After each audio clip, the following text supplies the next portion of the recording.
না লাগি আমার ভাইয়ের দিকে ভেবে তাকিয়ে রয়েছে, বলেন না সুবহানাল্লাহ। হযরত সীমা বলেন, মা অন্যদিন যেভাবে বকরি পানি আমি মাগো অন্যদিন এদিক ওদিক আমার বকরি তালাশ করতে হয়, আজ আমার বকরি তালাশের জন্য কোনো প্রেশারই নাই। দেখতেছিলাম বকরিগুলো আমার চারপাশ করে বেষ্টন করে ভাইয়ের দিকে তাকিয়ে রয়েছে, কেমন যেন বকরির পেটগুলা ভরে পুরা অন্য দিনের তুলনায় বেশি দ্বিগুণ পেট ভরে গেছে, বলেন না সুবহানাল্লাহ। এমন পয়গম্বর ছিলেন, শুধু মানুষ ভালোবাসেন নাই, পশু পাখি পয়গম্বরকে ভালোবাসেন নাই, আগুন পর্যন্ত নবী আলাইহিস সালামকে ভালোবেসে ফেলছে, বলেন না সুবহানাল্লাহ। পারস্যের মধ্যে যে আগুন প্রজ্বলিত ছিল, রোমের মধ্যে যে আগুন প্রজ্বলিত ছিল, পারস্যের বাদশা নাজ্জাশী বাদশা চিন্তা করছেন এই শতাব্দীর পর শতাব্দী আগুনগুলো জ্বলতেছে, এই আগুনগুলা নিভানোর দরকার আছে। হাজার বিলিয়ন টাকা খরচ করে, রুপিয়া দিনার দিরহাম খরচ করে এই আগুনগুলা নিভানোর জন্য চেষ্টা করছে, কিন্তু না পারে নাই। আমার আপনার পয়গম্বর যখন দুনিয়ার মধ্যে পদার্পণ করলেন 570 খ্রিস্টাব্দে, আগুনকে নিভানোর কোনো প্রয়োজন হয় নাই। নবীর আগমনের শুভ আগমনে আগুনগুলা এমনি নিভে গেছে, বলেন না সুবহানাল্লাহ। কেমন যেন আগুন বসাইতে চায় রসুলের পদার্পণে, রসুলের আগমনে আমি আগুন নিভে গেলাম, বলেন না সুবহানাল্লাহ। শুধু তাই নয়, আগুন পয়গম্বরকে ভালোবাসে কেন এটা বাজান, পানি পর্যন্ত নবী আলাইহিস সালামকে ভালোবাসে ফেলছে। নবী আলাইহিস সালামের মা হযরত হালিমা, হযরত আমিনা রাদিয়াল্লাহু তাআলা বলেন, আমি যখন পানি আনতে গেতাম মক্কার মধ্যে, যখন আমি পানি আনার জন্য কুয়ার কাছে যেতাম, যাওয়ার পর দেখি কুয়ার পানিগুলা লাফ দেয়া কুয়ার মুখের সামনে চলে আসতে, বলেন না সুবহানাল্লাহ। হযরত আমিনা বলেন, আমি যখন কুয়ার মধ্যে পানি আনতে যেতাম, কুয়ার পানিগুলা কেমন যেন কুয়ার সমতল হয়ে যেতে, মক্কার মেয়েগুলা ডাকতে বলতো, আমিনা রে তুমি এখান থেকে যেও না, তুমি গেলে কুয়ার মধ্যে পানিগুলা তলদেশে চলে যায়, বালতি দিয়ে টোড়াতে উঠাইতে আমাদের অনেক কষ্ট হয়। আমিনা তুমি যদি এই কুয়ার কাছে থাকো না, আমিনা কুয়া থেকে আমরা ওইভাবে পানি কুড়াই যেভাবে অন্য অন্য সমুদ্র তীরে মানুষগুলা নদী থেকে যেভাবে কলসি ভরে পানি নেয়, কুয়া থেকে আমরা ওইভাবে পানি নেই। আমিনা শোনো, তুমি কুয়া থেকে যেও না, তোমার কলসি রাখো, তুমি দাঁড়িয়ে থাকো, আমরা পানি নেওয়া হয়ে গেলে তোমার কলসিটাও আমি তোমাদের কাছে পৌঁছায় দিয়ে আসবো। হালিমা হযরত আমিনা বলেন, এই গুণটা হয়েছে কারণটা কি? এই গুণ কারণ হচ্ছে একমাত্র মুহাম্মদুর রাসূলুল্লাহ সাল্লাল্লাহু আলাইহি ওয়াসাল্লাম আমার পেটে আসার কারণে কুয়ার পানিগুলো লাভ দেয়, কেমন যেন কুয়ার কাছে চলে আসে, বলেন না সুবহানাল্লাহ। শুধু তাই নয়, বাজার আগুন ভালোবাসছেন, পানি ভালোবাসছেন, শুধু এটা নয়, আসমানের চন্দ্রটা পয়গম্বরের ভালোবাসা প্রকাশ করছেন। কেমন ভালোবাসা প্রকাশ করছেন না বাজান শোনেন। হযরত পয়গম্বর আলাইহিস সালামের কাফেররা আসছে, ও মুহাম্মদ তোমাকে নবী হিসেবে স্বীকৃতি দিতে পারি, তুমি যে নবী এটা মানতে পারি না মুহাম্মদ, তুমি যদি এই আসমানের চন্দ্রকে দ্বিখণ্ডিত করে দেখাও তাহলে তোমাকে নবী হিসেবে মানব। নবী আলাইহিস সালাম তিনার শাহাদাত মুখে করে চন্দ্রের দিকে যখন হাত আঙ্গুলগুলো ইশারা করলেন, করার সাথে সাথে আসমানের চন্দ্রটা দ্বিখণ্ডিত হয়ে পাহাড়ের দুপাশে দুই খণ্ড হয়ে পড়ে গেছেন, বলেন না সুবহানাল্লাহ।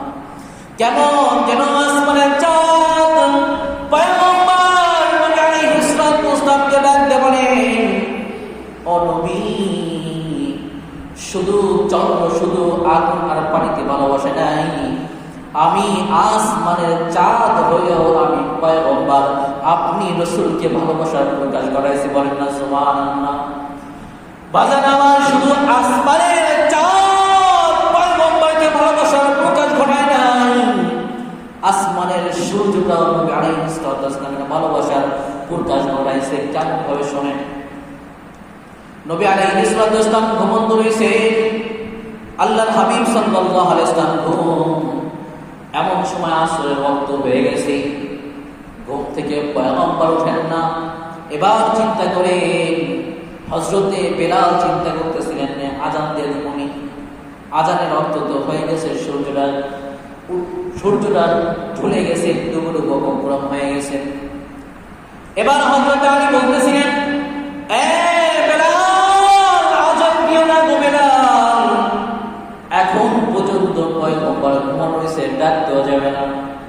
হযরতে আলী বলেন, আমি দেখতেছিলাম আসমানের মধ্যে সূর্যটা হেলতেছে না, নড়তেছে না, ঠিক ধীর স্থির ভাবে আসমানের সূর্য কেমন যেন স্থগিত হয়ে গেছে। বলেন না সুবহানাল্লাহ। নবী আলাইহিস সালাম মন ভরে ঘুমাইলেন। আল্লাহর হাবিব সাল্লাল্লাহু আলাইহি সাল্লাম তৃপ্তি সরে ছকে ঘুমাই ঘুম থেকে উঠলেন। উঠার পরে আসরের নামাজ আদায় করলেন। আদায় করার পরে এবার সূর্যটা একটু নড়াচড়া দিয়ে এবার ডুবতে শুরু করছে। হযরত আলী পয়গম্বরের কাছে এসে বললেন, ইয়া রাসূলুল্লাহ, একটা জিনিস জানতে চাইলে বলতে চাইলে পয়গম্বর।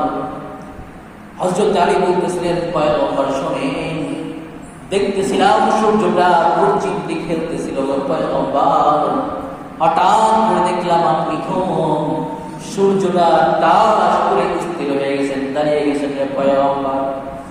ইয়া রাসূলুল্লাহ, কিন্তু সূর্য আর ঢলতেছিল না, পয়গম্বর স্থির হয়ে আছেন।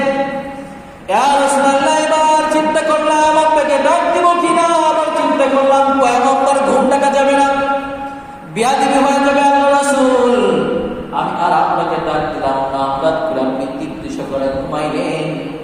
ঘুমানোর পর পয়গম্বর এবার দেখলাম ঘুম থেকে যখন উঠলেন, আসরের নামাজ আদায় করলেন। ইয়া রাসূলুল্লাহ, আদায় করার পরে এবার সূর্যটা নড়াচড়া করতে শুরু করছে।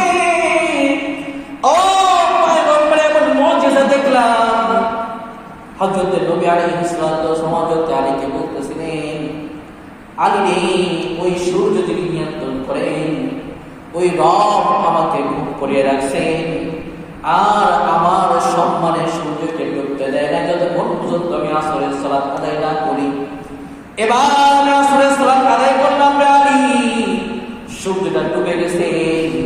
কেমন যেন বাবা সূর্য ডাকতে বলেন, ইয়া রাসূলুল্লাহ, শুধু চন্দ্রতে ভালোবাসে নাই, বরং আমি সূর্য, আপনি পয়গম্বর রাসূলের ভালোবাসার প্রকাশ ঘটাইলাম। বলেন না সুবহানাল্লাহ। শুধু চন্দ্র আর সূর্যতে ভালোবাসার প্রকাশ ঘটাইবার বাজান নবী আলাইহিস সালাম যখন মক্কা থেকে সিরিয়ার মধ্যে ব্যবসার জন্য রওনা শুরু করছেন, রওনা শুরু করার পরে খ্রিস্টানদের এক পাত্রী ডাকতে বলে, এই মক্কাবাসীরা শোনো, তোমাদের এই বাণিজ্য করতে যাচ্ছ, তোমাদের মধ্যে লিডার কিনা? মক্কাবাসীর ব্যবসা বাণিজ্য যারা গেছিলেন সবাই দেখাইতেছেন ওই যে আবু তালিব। আবু তালিব পয়গম্বরের চাচা, তিনি আমাদের নেতা। ডাক দেবার নেতা সাহেব, ওই কাকে নিয়ে আসছেন? আবু তালিব ডাক দেবার পাত্রী, এটা আমার সন্তান মুহাম্মদকে নিয়ে আসছি। আবু তালেবকে ডাকতে বলেন, পাত্রী কয়, না না, তোমার সন্তান হইতে পারে না এটা। কেন? আমি যে নমুনাগুলো দেখলাম, এটা সন্তান তোমার নয়, এটা অন্য কেউ হবে। আবু তালেব ডাকতে বলেন, আমার সন্তান নয়, ঠিক বলছো, তবে এটা আমার ভাইয়ের সন্তান, আমার ভাতিজা। তুমি কি দেখছো এমন বলো না শুনি। এবার পাত্রী ডাকতে বলেন, ও ব্যবসায় বাসায় শোনো তোমরা, ও কাফেলায় শোনো তোমরা, আমি দেখতেছিলাম তোমাদের মাঝে সবাই বিশ্রাম করতেছিলাম, সবাই গাছের নিচে বিশ্রাম করতেছিলাম ঘুমন্ত অবস্থায়। আর ছোট্ট শিশু ছেলেটা যখন একটু রোদের মধ্যে গেছেন, গাছের ছায়ার মধ্যে যখন জায়গা না পাইছে, রোদের মধ্যে তিনি যে আশ্রয় নিলেন। আশ্রয় নেওয়ার পর দেখলাম গাছগুলো কেমন যেন লম্বা হইয়া পয়গম্বর এই ছোট্ট শিশু মুহাম্মদের উপর নিজের হাতকে আরো বাড়িয়ে দিয়ে পয়গম্বরকে ছায়া দিচ্ছিলেন। বলেন না সুবহানাল্লাহ। বাজার কেমন যেন গাছ বলে, ইয়া রাসূলুল্লাহ, চন্দ্র সূর্য যদি ভালোভাবে দেখাইতে পারে, আমি গাছ হয়ে কেন পয়গম্বর আপনাকে ভালোবাসা দেখাইতে পারি না? বাজারে পয়গম্বর একে কেমন ভাবে ভালোবাসতে একটু বুঝাই। আল্লাহর হাবিব সাল্লাল্লাহু আলাইহি ওয়াসাল্লাম বলেন, লা ইউমিনু আহাদুকুম হাত্তা আকুনা হাব্বা মিন ওয়ালিদিহি ওয়া ওয়ালাদিহি ওয়ান নাসি আজমাইন। এই মুমিন ইমানদার শোনো, ওই পর্যন্ত পাক্কা মুমিন হইতে পারবা না ইমানদার। ওই পর্যন্ত পাক্কা মুমিন হবে না যে পর্যন্ত আমি পয়গম্বরকে বেশি ভালো না বাসবা। আল্লাহ রাসূল সাল্লাল্লাহু আলাইহি ওয়াসাল্লাম কেমন যেন বাবাকে ডাকতে বলেন, বাবা শোনো, আমি পয়গম্বরকে এই পরিমাণ ভালোবাসবো রে বাজার, যেই পরিমাণ ভালোবাসা তুমি তোমার বাপ হয়ে সন্তানকে দাও নাই, তার থেকে আমি পয়গম্বরকে বেশি ভালোবাসবা। আল্লাহর পয়গম্বর বলেন কেমন যেন সন্তানকে ডাকতে বলেন, সন্তান, আমি পয়গম্বরকে এমন ভাবে ভালোবাসবা যে ভালোবাসা তুমি তোমার বাবাকে দাও নাই, এমন ভালো ভালোবাসবা। কেমন যেন পয়গম্বর স্ত্রীকে ডাকতে বলেন, এই স্ত্রীগুলো শোনো, আমি পয়গম্বর কেমন ভাবে ভালোবাসবা যে ভালোবাসা তুমি তোমার স্বামীকে দাও নাই। স্বামীকে কেমন যেন পয়গম্বর ডাকতে বলেন, এই স্বামীগুলা শোনো, আমি পয়গম্বর কেমন ভাবে ভালোবাসবা যে ভালোবাসা তুমি তোমার স্ত্রীকে দাও নাই, এমন ভালোবাসতে রাজি আছেন কিনা বলেন। আল্লাহ রাসূল বলেন, লা ইউমিনু আহাদুকুম হাত্তা আকুনা হাব্বা মিন ওয়ালিদিহি ওয়া ওয়ালাদিহি ওয়ান নাসি আজমাইন। ওই পর্যন্ত পাক্কা মুমিন হইতে পারবা না যে পর্যন্ত আমি পয়গম্বরকে বেশি ভালো না বাসতে পারবা।